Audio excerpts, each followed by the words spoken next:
નમસ્કાર. અને આપણે કોઈ બંધારણની વાત ચાલુ છે. આપણે કોઈ બંધારણ તોડ્યું જ નથી પહેલાં. અને બંધારણમાં જે અમારે 42 સમાજની અંદર વડુ ગામે થઈ ગયેલું છે ને ચંદનજી, નવઘણજી અને જુગલજી હાજરીમાં 5000ની સાક્ષીમાં થયેલું છે. એના અંદર બધા નિયમ લખેલા છે.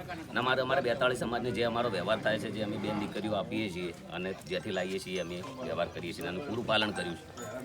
જે પ્રકારે એક ડીજે સાથે વરઘોડો કાઢવાને લઈને આ વિવાદ શરૂ થયો છે, લોકો તમને અનેક શબ્દોથી અત્યારે જે પ્રકારે અપમાનિત કરી રહ્યા છે, શું કહેવા માંગો છો? આ વિવાદ ઊભો થયો એનું મુખ્ય કારણ વરઘોડો છે, ડીજે છે, આ બાબતે શું કહેવું? ડીજેની અંદર અલગ અલગ પ્રશ્નો હોય છે. ડીજે અલગ હોય છે, લાઈવ અલગ હોય છે. કલાકારો માટેનું અમને જાહેર નથી કર્યું કે કલાકારોને ગાવાનું બંધ.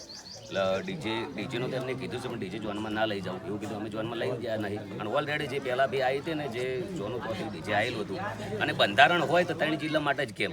આખો સમાજ ગુજરાત છે ને બહુ મોટું છે, બધા માટે હરખું હોવું જોઈએ ને.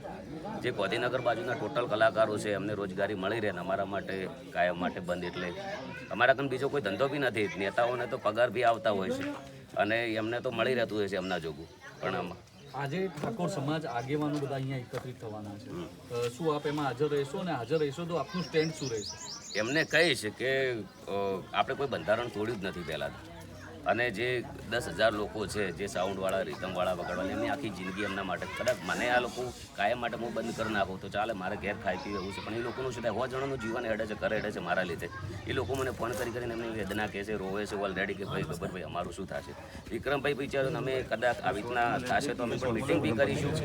બધા કલાકારો બી બધા ભેળા થઈને મિટિંગ કરીશું, સાઉન્ડવાળા, રીધમવાળા. અને એ લોકો માટે સનરૂપ ગાડીઓ ઠાકોર સમાજમાં કેટલા લોકોને લોન કરીને લાવેલી છે સાહેબ. અને જે બંધારણ કર્યું કદાચ એમના કર સાહેબ ડીજે હોત અને કદાચ એમના કર જે સનરૂપ ગાડીઓ ને એમના ઉપર એમનું ઘર હેડતું તો એમની કોકની વેદનાની ખબર પડત કે શું થશે. આજે ઠાકોર સમાજ જો બંધારણ તોડવા મામલે જો દંડ કરશે તો કયા પ્રકારનું સ્ટેન્ડ રહેશે?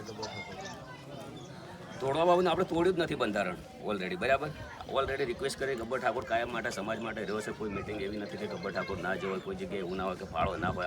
આજના જીવન સુધી સમાજમાં જ રહ્યા છે. સમાજમાં જે જગ્યાએ સમાજે કીધું ને સાઉન્ડ બી લગાવી દીધા છે, જે જગ્યાએ સમાજે કીધું ને રીતમો લગાવી દે, જે જગ્યાએ કીધું 4 વાગ્યા સુધી પૂછા બેસી રહ્યા છે સમાજ માટે.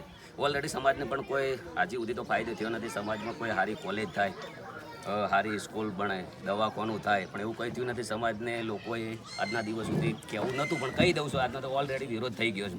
લોકોને ભેળા કર્યા છે, તાળીઓ પડાવી છે, ઘેર મૂકી દીધા છે. ઓલરેડી સમાજના આગેવાનો જે 10,000 પ્રમુખો છે એમની બી રોજગારી લોકોને આજના જીવન સુધી એમના પોતાના ધંધા છોડીને સમાજ માટે કર્યા છે, પણ એમને આજના દાડા સુધી કોઈ ફાયદો થયો નથી.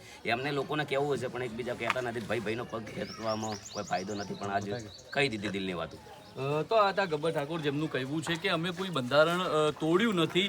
અને આજે સમાજની જે બેઠક મળશે તે સમાજની બેઠકમાં પણ ગબ્બર ઠાકોર અને અર્જુન ઠાકોર છે તેઓ પણ હાજર રહેશે. ધવલ જોશી, સંદેશ ન્યૂઝ, ઝાબડિયા, બનાસકાંઠા.